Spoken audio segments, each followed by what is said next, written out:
माला शर्मा जी, गुरुग्राम से। राधा वल्लभ। राधे राधे महाराज जी, आपके चरणों में कोटि कोटि प्रणाम। गुरुदेव भगवान, आप हमेशा कहते हैं कि सब में भगवत भावना रखकर सबका आदर करो और सबसे स्नेह भी करो, लेकिन जब कोई हमारे मन को दुखाने वाली बात करता है और हमारी बिल्कुल परवाह नहीं करता, ऐसे में उस व्यक्ति के प्रति हम भगवत भावना कैसे रख सकते हैं? कैसे उसके मंगल की भावना कर सकते हैं? क्योंकि मन ही मन उसके प्रति नाराजगी और एक ऐसा हाँ भाव देखो, रहता है। अभी क्या है, अभी देहाभिमानी भाव में हो आप अपने को स्त्री मानती हो, है ना?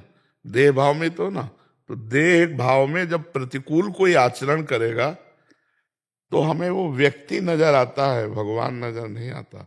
अनुकूल करे तो भगवान नजर आ सकता है, हम भावना कर सकते हैं कि बड़ा कृपालु है, साक्षात भगवान है, देखो मैं गिर रही थी मुझे उठा लिया, बचा लिया। अनुकूल परिस्थितियों में, मैं भूखी थी, किसी भी विषय अनुकूल परिस्थिति में तो हमारा मन किसी को भगवान मान सकता है।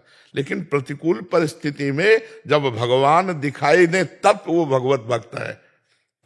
वो उसकी निंदा कर रहा है, वो उसको प्रताड़ित कर रहा है और वो देख रहा है मेरे भगवान इसमें, तभी तो भक्त की दृष्टि होती। अभी हमारी द्वंद्वों में दृष्टि है। द्वंद्व कहते हैं जैसे अनुकूलता प्रतिकूलता, लाभ हानि, प्रियता अप्रियता, जय पराजय, मान अपमान, निंदा स्तुति, अभी द्वंद्वों में है। और जब हम भक्त होंगे तो निर्द्वंद होंगे, द्वंद्वातीत होंगे। देखो गुरु अर्जुन देव जी को कितना कष्ट दिया जा रहा है, तपे हुए तवे पर बैठाल कर ऊपर से तप्त बालू डाली जा रही। वो क्या कह रहे हैं? तेरा किया मीठा लगे, हरिनाम पदार्थ नानक मांगे। भला मीठा लगेगा? वो ये नहीं कह रहे दुष्टों का किया हुआ, नहीं, वो देख रहे हैं कि ये तो निमित्त मात्र है, कर तो वाहिगुरु रहे। तेरा किया मीठा लागे, हरिनाम पदार्थ नानक मांगे। तेरा किया शब्द पे देखिएगा, तेरा किया मतलब अगर सामने से हमें कोई प्रतिकूल गाली दे रहा है तो मुझे तुरंत पहुंचना है कि मैं जिसकी आराधना कर रहा हूं वो ये प्रेरित करके, तो जब मेरे प्रीतम ने विधान किया है तो मुझे मीठा लगना चाहिए। अब इतनी स्थिति गुरुजनों वाली तो है नहीं, तो हमें नाम जप करना चाहिए और ये मानना चाहिए। मानने से सवाल हल हो जाएगा। इतना तो मान लो है, क्योंकि उनके बिना कोई है नहीं। जैसे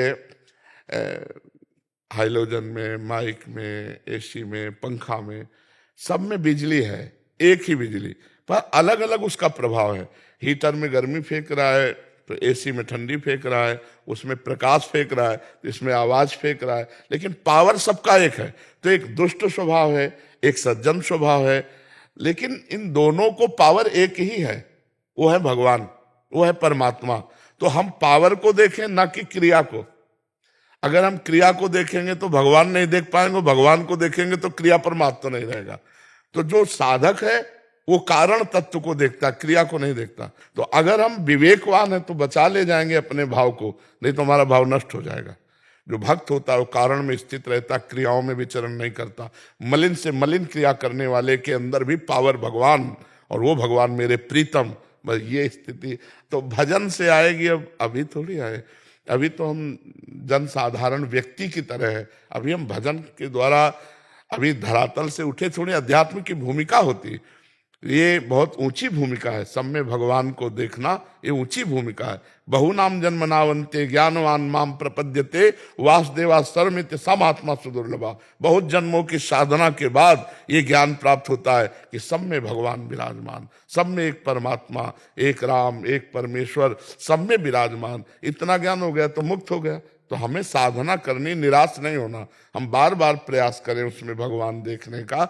हम क्रियाएं देखते हैं अनुकूल या प्रतिकूल, तो भगवान नहीं देख पाएंगे। भगवान को देखेंगे तो क्रियाओं का महत्व नहीं रहेगा। जैसे हम किसी अभिनय करने वाले को पहचानते हो, अभिनेता को, और वो कहीं पॉजिटिव रोल कर रहा है या निगेटिव रोल कर रहा है, तो हमें पता है ना कि पॉजिटिव निगेटिव ये तो इसका अभिनय है, ये दोनों से अलग है, ये ऐसा व्यक्ति नहीं है। समझ, आप पहचान जाएंगे ना। तो जो प्रभु को जानता है वो जानता है कि दुष्टता का रोल हो रहा है, लेकिन इसके अंदर परमात्मा विराजमान है।